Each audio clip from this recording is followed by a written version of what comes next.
Aujourd'hui, effectivement, on est en train d'assister à une augmentation exponentielle de l'incidence de l'autisme. C'est le plus documenté, c'est aux États-Unis, mais on commence à la voir dans d'autres pays aussi.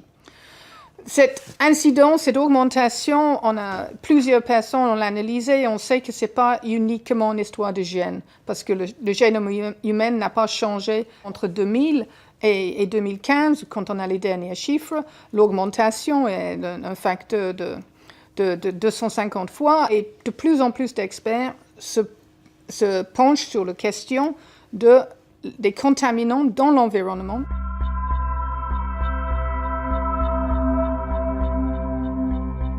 La question, est-ce qu'il y a un lien entre la perturbation endocrinien et le risque d'autisme?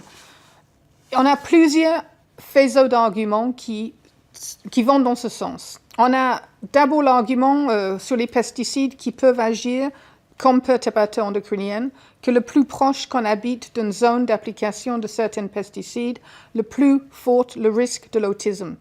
Ça, c'est très bien démontré.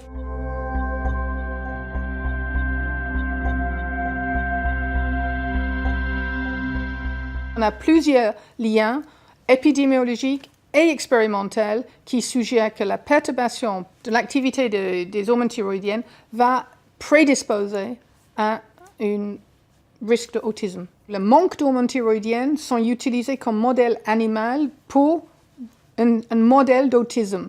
La rate gestante, par exemple, va manquer d'hormones thyroïdiennes et on va avoir des comportements de type autistique chez les petits ratons qui naissent.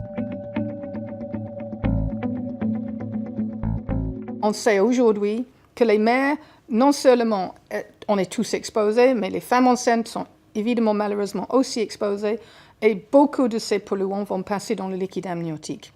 Donc ce n'est pas qu'un enfant naisse contaminé avec des perturbateurs endocriniens, il est conçu dans un mélange de perturbateurs endocriniens. Moi, quand je vois nos résultats qu'on a au laboratoire, je me dis, c'est quasiment impossible qu'il y ait un cerveau normal qui se développe quand on voit le nombre de produits chimiques qu'on trouve dans le liquide amniotique aujourd'hui.